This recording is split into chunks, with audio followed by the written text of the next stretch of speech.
Hi guys, আসসালামু আলাইকুম। আমি আলমগীর হোসেন, সবসময় নতুন নতুন ভিডিও নিয়ে হাজির থাকি। আজকে আপনারা দেখতে পারবেন আমাদের হোটেল দি কক স্টোরের ইজ রেস্টুরেন্টে আজকে ব্রেকফাস্টে লাগানো হয়েছে বুফের খাবার।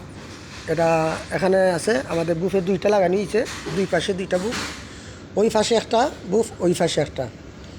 তো সেম খাবার আছে, শুধু ওই পাশে জুস নাই আর ফ্রুটস নাই আর বেকারি নাই, আর বাকি সবগুলো আছে এখানে। তো প্রিয় দর্শক, আপনারা দেখতে পারতেছেন, এখান থেকে দেখাইব আমি সর্বপ্রথম পরোটা থেকে।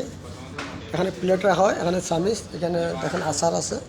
সর্বপ্রথম এখানে দেখাই পরোটা, তারপরে আছে এখানে আমাদের লুচি, তারপরে আছে আমাদের এখানে দেখুন প্লেন বোনা খিচুড়ি, তারপরে আছে এখানে দুইটা ফুড দেওয়া হয়েছে, এখানে চাইনিজ ভেজিটেবল দেওয়া হয়েছে, তারপরে এখানে আমাদের চিকেন দু পেঁয়াজা। তো দর্শক, আপনারা দেখতে পাচ্ছেন এখানে সস আছে, এই সসটা দেওয়া হয়েছে ইয়ের জন্য, চাউমিনের জন্য। তো এখানে ফেন্টুস দেখতে পাচ্ছেন, আর এখানে আছে মিক্স ভেজিটেবল লাবড়া, আর এখানে আছে ডাল, আমাদের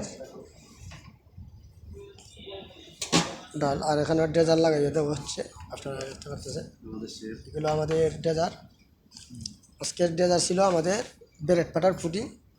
তো দর্শক, আপনারা দেখতে পাচ্ছেন এই ছিল আমাদের আজকের বুফের সেট আপের মানে খাবারগুলো আপনাদেরকে দেখাইতে পারছি আমি। আপনারা যদি ভালো লাগে আমার ভিডিওতে, আপনারা মানে কমেন্ট এবং শেয়ার করবেন নাকি যদি কোনো কথা থাকে। আর আমাদের হইছে গিয়ে আমাদের পেস্ট্রি শেপ, দেখেন ডেজার লাগাইতেছে ব্রেড বাটার পুডিং, এসে ব্রেড বাটার পুডিং।